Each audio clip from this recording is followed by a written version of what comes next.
നമുക്ക് അരവിന്ദിന്റെയും മക്കളുടെയും നാളത്തെ നല്ലൊരു കഥ കേട്ടാലോ? എല്ലാ ദിവസവും ഉച്ചയ്ക്ക് പിറ്റേ ദിവസത്തെ അരവിന്ദിന്റെയും മക്കളുടെയും വിശേഷങ്ങളൊക്കെ ചാനലിനകത്ത് അപ്ലോഡ് ചെയ്യുന്നുണ്ട് കേട്ടോ. കാണാൻ താല്പര്യമുള്ളവർ കയറി കാണുകയും വീഡിയോ ഇഷ്ടപ്പെടുവാണെങ്കിൽ ഒന്ന് ഹൈപ്പ് ചെയ്യാനും മറക്കരുതേ.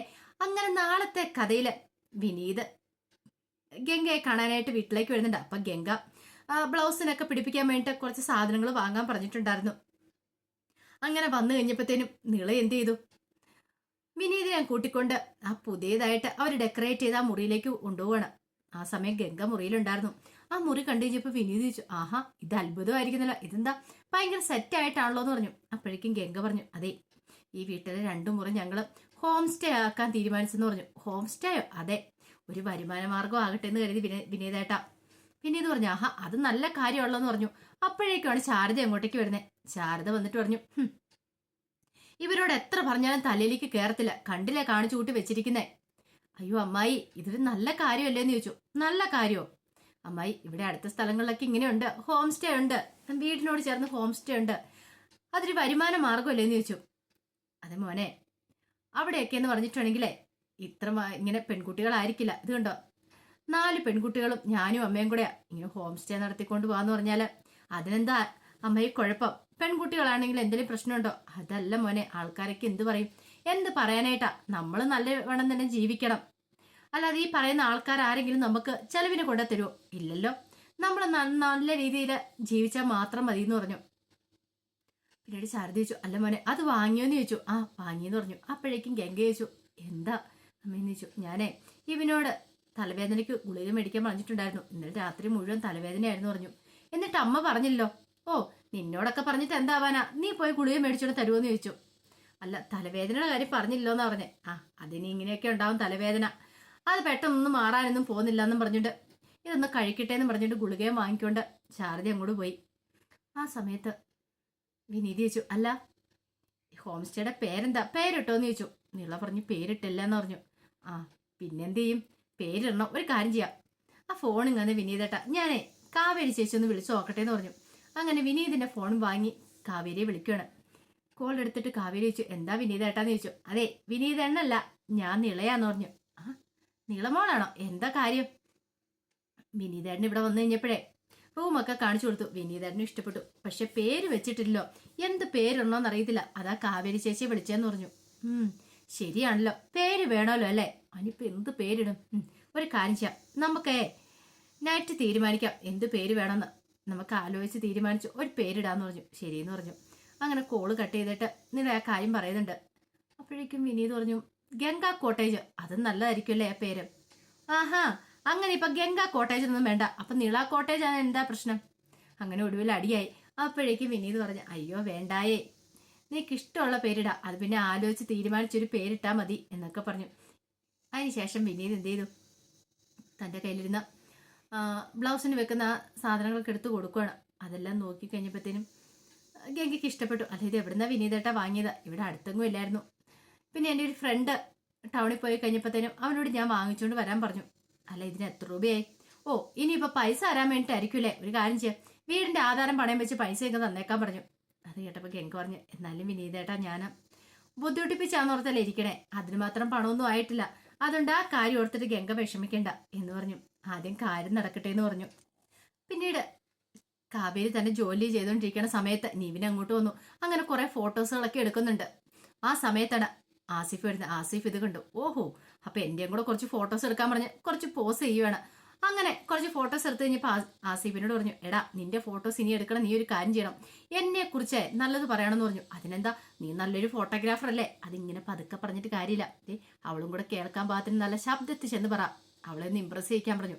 അതാണോ കാര്യം? അതൊക്കെ ഞാൻ ചെയ്യിക്കാം, പക്ഷെ 5000 രൂപയുടെ കാര്യം, കാരണം 5000 രൂപ കണക്കിൽ വന്നിട്ടില്ല. അപ്പൊ ആ പണത്തിന്റെ കാര്യം രാജേശ്വരി ചോദിച്ചിട്ടുണ്ടായിരുന്നു, ആ പണം കൊടുക്കാമെന്ന് ചോദിച്ചു. അതൊക്കെ ഞാൻ ഏറ്റു, ഞാൻ പറയുന്ന കാര്യം ചെയ്യാൻ പറഞ്ഞു. ഒടുവിൽ ആസിഫ് കാവേരിയുടെ അടുത്ത് പറഞ്ഞു, ഓ എന്റെ ദൈവമേ, അവൻ എത്ര നല്ലവനാന്നറിയോ, അവൻ എത്ര നല്ല ഫോട്ടോഗ്രാഫറൊക്കെ ആണെന്നറിയാവോ? ആരുടെ കാര്യം പറയണേ? അല്ല നിവിന്റെ കാര്യമേ. ഓ അതാണോ? ഫോട്ടോഗ്രാഫറെ പുകഴ്ത്താൻ വേണ്ടി വന്നോണെന്ന് ചോദിച്ചു. അല്ല അവൻ എത്ര നന്നായിട്ട് ഫോട്ടോസ് ഒക്കെ എടുക്കുമെന്ന് അറിയാവോ? ഇത് കേട്ടിപ്പോ നിവിന് ഇച്ചിരി വെയിറ്റ് ഒക്കെ ഇട്ട് ഇരിക്കുവാണ്. കാവേരി അതിനകത്ത് ഇപ്പൊ എന്താ ഇരിക്കുന്നത്, എല്ലാ ഫോട്ടോഗ്രാഫർമാരും ഫോട്ടോ എടുക്കണല്ലേ? ഇതങ്ങനെയൊന്നുമല്ല, നിവി ഫോട്ടോ എടുത്താൽ എടുത്തത് തന്നെയാ, അവന്റെ പ്രാണവായു ഫോട്ടോഗ്രാഫി എന്ന് തന്നെ പറയാന്ന് പറഞ്ഞു. പ്രാണവായുവോ? അതെ. അയ്യോ അതൊന്നും ഈ പറയുന്ന കാവേരിക്ക് മനസ്സിലാവാത്തോണ്ടാന്ന് പറഞ്ഞു. അല്ലെങ്കിൽ തന്നെ കാവേരി അവന്റെ ഫോണൊക്കെ ഒന്ന് എടുത്ത് നോക്ക്. കാവേരി എടുത്താൽ എത്ര ഫോട്ടോസ് അവന്റെ ഫോണിനകത്തുള്ളതെന്ന് അറിയാവോ? എന്റെ ഫോട്ടോസോ? അതേന്നെ, പണ്ട് കുറെ കാലം മുമ്പ് വാഴക്കയറ്റം ഉണ്ടായിരുന്നല്ലോ, അന്ന് കാവേരി വാഴ കയറി നിൽക്കുന്ന സമയത്ത് ഫോട്ടോസ് എടുത്തുണ്ട്. അതിനുശേഷം വിഷുവിൻ്റെ അന്ന് പടക്കം പൊട്ടിക്കുന്നത് അതൊക്കെ ഫോണിനകത്തുണ്ടെന്ന് പറഞ്ഞു. അത് കേട്ടപ്പോൾ കാവേരി ഞെട്ടിപ്പോയി. അതുപോലെ തന്നെ നിവിനും ദൈവമായി ഇവനിങ്ങനെ പൊട്ടത്തരം പോയി വിളിച്ചു പറയുന്ന ഒരിക്കലും പ്രതീക്ഷിച്ചില്ല. പെട്ടെന്ന് കാവേരി നിവിൻ്റെ അടുത്തേക്ക് വന്നു. ആ ഫോൺ ഇങ്ങ് തരാൻ പറഞ്ഞു. എന്തിനാ? ഇങ്ങ് തരാൻ പറഞ്ഞു. മേടിച്ചു. ഇതിനകത്തെ ഫോട്ടോസൊക്കെ കാണിക്കാൻ പറഞ്ഞു. അല്ല ഫോട്ടോസൊന്നും ഇല്ല. എന്തിനാ എൻ്റെ അനുമതി ഇല്ലാതെ ഫോട്ടോ എടുത്തതെന്ന് ചോദിച്ചു. അത് പിന്നെ ഞാൻ വെറുതെ എടുത്താ. അത് ഞാൻ സൈറ്റിലൊന്നും അപ്ലോഡ് ചെയ്തിട്ടൊന്നും ഇല്ലാന്ന് പറഞ്ഞു. മര്യാദയ്ക്കെല്ലാം ഡിലീറ്റ് ചെയ്യാൻ പറഞ്ഞു. അല്ല അത് വേണോ? അതിവിടെ ഇരുന്നോളില്ലെന്ന് ചോദിച്ചു. വേണ്ട, ഡിലീറ്റ് ചെയ്യാൻ പറഞ്ഞാൽ ഡിലീറ്റ് ചെയ്താൽ മതി എന്ന് പറഞ്ഞു. അങ്ങനെ എല്ലാം ഡിലീറ്റ് ചെയ്തു. ഒരു കാര്യം ഞാൻ പറഞ്ഞേക്കാം, മേലാൽ എൻ്റെ അനുമതി ഇല്ലാതെ ഫോട്ടോ എടുത്താണ്ടല്ലോ വഴക്ക് പറയാണ്. നിവിൻ ദേഷ്യപ്പെട്ട് ആസിഫിനെ ഒന്ന് നോക്കുകയാണ്.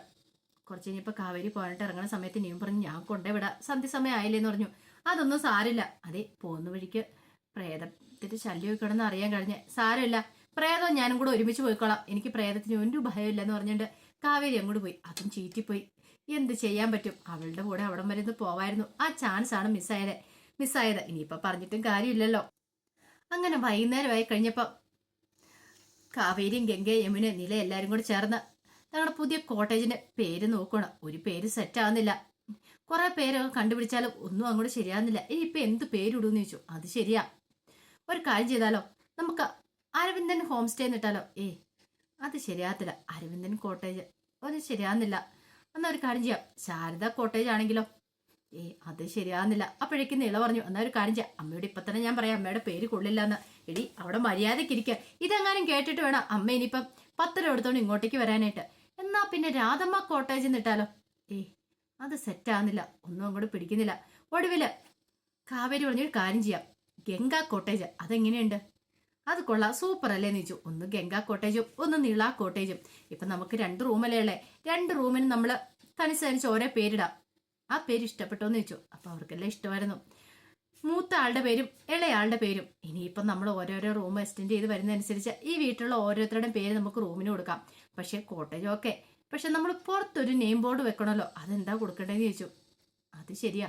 അല്ല, നമ്മൾ കഴിഞ്ഞ പ്രാവശ്യം മൂന്നാറ് അച്ഛൻ വന്നപ്പോൾ ടൂറ് പോയില്ലേ, ആ സമയത്ത് അവിടെ കുറെ നദികളുടെ പേരൊക്കെ ഇട്ടേക്കുന്ന കണ്ടില്ലേന്ന് ചോദിച്ചു. ഗംഗ അത് ശരിയാ, അത് കണ്ടു.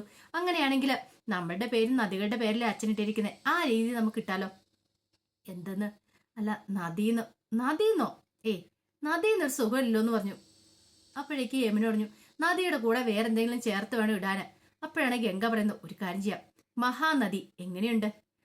അത് കൊള്ളാം, നല്ല പേരാ. അപ്പൊ എല്ലാവരുടെയും പേര് നദി കൂട്ടിയല്ലേ വരുന്നത്. അപ്പം മഹാനദി ഹോം സ്റ്റേ അതെനിക്ക് ഇഷ്ടപ്പെട്ടെന്ന് പറഞ്ഞു. അത് കേട്ടുകഴിഞ്ഞപ്പോൾ നീള പറഞ്ഞു, ഇത് ഫിക്സ് ചെയ്തോന്ന് ചോദിച്ചു. ഫിക്സ് ചെയ്തു. അങ്ങനെയാണ് ഇപ്പൊ ഞാൻ വിനീത എന്നെ പോയി വിളിച്ചു പറയട്ടെ എന്ന് പറഞ്ഞു. എടി എന്തിനാ ഇപ്പൊ വിളിച്ചു പറഞ്ഞത്? പിന്നെ പറയാം. അതൊന്നും പറഞ്ഞാൽ പറ്റില്ല, ഇപ്പൊ തന്നെ പറയണമെന്ന് പറഞ്ഞു. ഫോൺ എടുത്തോണ്ട് നീള വിനീതനെ വിളിക്കാൻ ഓടുവാണ്. അങ്ങനെ വിനീതനെ വിളിച്ചിട്ട് വിനീത ചോദിച്ചു, എന്താ മോളെന്ന് ചോദിച്ചു. അതെ, ഹോം സ്റ്റേക്ക് പേരിട്ടു. എന്ത് പേര്? മഹാനദി ഹോം സ്റ്റേ എന്ന് പറഞ്ഞു. കൊള്ളാലോ, നല്ല അടിപൊളി പേരാണല്ലോ എന്ന് പറഞ്ഞു. അപ്പൊ എല്ലാ മക്കളുടെയും കൂടെ പേര് ഒരുമിച്ച് ചേർത്ത് മഹാനദി എന്നിട്ടല്ലേന്ന് ചോദിച്ചു. അതെ. അങ്ങനെയാ, വിനീതന് ഇഷ്ടപ്പെട്ടോ? എനിക്ക് ഇഷ്ടപ്പെട്ടെന്ന് പറഞ്ഞു. ഈ സമയത്ത് കാവേരി പറഞ്ഞു, ഇപ്പൊ തന്നെ കണ്ടില്ലേ 2 റൂമുണ്ട്, ഇനി നമുക്കത് കുറച്ച് കഴിയുമ്പത്തേനും പണിത് വേണം, എല്ലാവരുടെയും പേരിടുന്ന വേണം, 3-4 കോട്ടേജും കാര്യങ്ങളൊക്കെ വേണമെന്ന് പറഞ്ഞു. പക്ഷെ അതിന് പൈസ വേണം. പഠിച്ച് നല്ലൊരു ജോലിയൊക്കെ വാങ്ങിക്കുക യമുന, നീ പെട്ടെന്ന് തന്നെ. അപ്പം നമുക്ക് നമ്മൾ ഉദ്ദേശിക്കുന്ന പോലെ കാര്യം നടക്കുമെന്ന് പറഞ്ഞു. അത് കേട്ട് കഴിഞ്ഞപ്പോൾ ഗംഗ പറഞ്ഞു, നടന്നത് തന്നെ. ഇപ്പൊ ഇവൾക്ക് അതിന് സമയമുണ്ടോ പഠിക്കാനായിട്ട്? ഇവൾ ആ വിശാലിനോടൊപ്പം ചുറ്റിക്കറങ്ങുമല്ലോ എന്ന് ചോദിച്ചു. വിശാലിനോടൊപ്പം? അതെ കാവേരി, ഇന്ന് വിശാലിനോടൊപ്പം വരുന്നുണ്ടു. അവന്റെ കൂടെയോ? എന്താ നീ അവന്റെ കൂടെ എന്തെടുക്കുമായിരുന്നു ചോദിച്ചു യമുനയോട്. അത് പിന്നെ ഞങ്ങൾ ഓരോ കാര്യങ്ങളൊക്കെ സംസാരിച്ചുകൊണ്ട് വന്നാ. അല്ല, നിങ്ങൾ ഒരേ കോളേജിൽ നിന്നല്ലേ വരുന്നേ, ഇതിന് മാത്രം നിങ്ങൾക്ക് എന്താ സംസാരിക്കാനുള്ളേ? അത് ഒരേ ക്ലാസ്സിലല്ലേ ഞങ്ങൾ, അപ്പോൾ ഓരോ കാര്യങ്ങളൊക്കെ ഇങ്ങനെ കൂടുതൽ കാര്യങ്ങളൊന്നും പറയണ്ടെന്ന് പറഞ്ഞു. അപ്പോഴേക്കും ഗംഗ പറഞ്ഞു, അത് മാത്രമല്ല ഇവളെന്താ ചെയ്തതെന്നറിയാവോ? അവൻ്റെ കൂടെ ബൈക്കിന് വന്നു. എന്നിട്ട് വീടെത്തറായി കഴിഞ്ഞപ്പോഴത്തേനും പതൊക്കെ ബൈക്കിനൊപ്പം ഇറങ്ങി നടന്നു പോരുവേ. കാവേരിക്ക് ദേഷ്യം വന്നു. കാവേരി പറഞ്ഞു, ദേ ഒരു കാര്യം ഞാൻ പറഞ്ഞേക്കാം, അവനെ കുറിച്ചൊന്നും കൂടുതൽ സ്വപ്നം കാണുമൊന്നും വേണ്ട. അവൻ എന്തായെന്ന് അറിയാലോ. അത് മാത്രമല്ല, ഇപ്പൊ തന്നെയാണെങ്കിലും നമ്മുടെ അച്ഛൻ നമ്മളൊരു തോട്ടം കൊണ്ടേ കാണിച്ചല്ലോ, അതിനെക്കുറിച്ച് ഒരു വിവരവും ഇല്ല. ആ തോട്ടത്തെക്കുറിച്ച് അന്വേഷിക്കുന്ന സമയത്തൊക്കെ ജയപാലനങ്ങൾ ഓരോ മുടക്കം പറഞ്ഞു വിടുക. ആ തോട്ടം ആരാ മേടിച്ച എന്നൊന്നും നമുക്കറിയത്തില്ല. അല്ല, ആ തോട്ടം ആരുടെ കയ്യിൽ നിന്ന് വാങ്ങിക്കാനായിട്ട് അച്ഛൻ അഡ്വാൻസ് കൊടുത്തതെന്നൊക്കെ അതിനെക്കുറിച്ച് അന്വേഷിക്കണം. ജയപാലനങ്ങളോട് പറഞ്ഞിട്ടും അങ്കിൾ അതിനൊന്ന് സമ്മതിക്കുന്നില്ല എന്ന് പറഞ്ഞു. അത് കേട്ടപ്പോൾ എവന് ചോദിച്ചു, അല്ല അങ്കിളിനെ നിനക്കൊക്കെ സംശയമാണോന്ന് ചോദിച്ചു. സംശയമുണ്ട്, നല്ല രീതിയിൽ സംശയമുണ്ടെന്ന് പറഞ്ഞു. അല്ലെങ്കിൽ അങ്കിൾ പണ്ടേ അത് നമ്മുടെ പേർക്ക് ആക്കി തരണ്ടല്ലേ. ഇതിനകത്ത് അങ്കിൾ എന്തൊക്കെയോ തിരിമറി നടത്തുന്നുണ്ടെന്ന് തോന്നേ. ഇതങ്ങനെ വെറുതെ വിട്ടിട്ട് കാര്യമില്ല, അതിന്റെ സത്യങ്ങളൊക്കെ കണ്ടുപിടിക്കണം. പിന്നെ ഈ പറയുന്ന വിശാലിന് പഠിക്കാൻ പോയില്ലെങ്കിലും കുഴപ്പമില്ല, അവൻ ഇഷ്ടം പോലെ പൂത്ത പണമുണ്ട് വീട്ടില്. നിന്റെ അവസ്ഥ അങ്ങനെയല്ലേ ഇവനെ, പഠിച്ചിട്ടേ കാര്യമുള്ളൂ, അറിയാലോ. ഈ കുടുംബത്തിന് താണി ആവേണ്ടവളാണ് നീ എന്നൊക്കെ പറഞ്ഞ് കുറെ ഉപദേശിക്കുന്നൊക്കെ ഉണ്ട്. അതിന്റെ വിശേഷങ്ങളൊക്കെയാണ് കാണാൻ പോകുന്നത്. ആ വിശേഷങ്ങൾക്കായി നമുക്ക് എല്ലാവർക്കും കാത്തിരിക്കാട്ടോ. ഒരിക്കൽ കൂടി എല്ലാവർക്കും ശുഭദിനം നേർന്നുകൊണ്ട് നിർത്തുന്നു.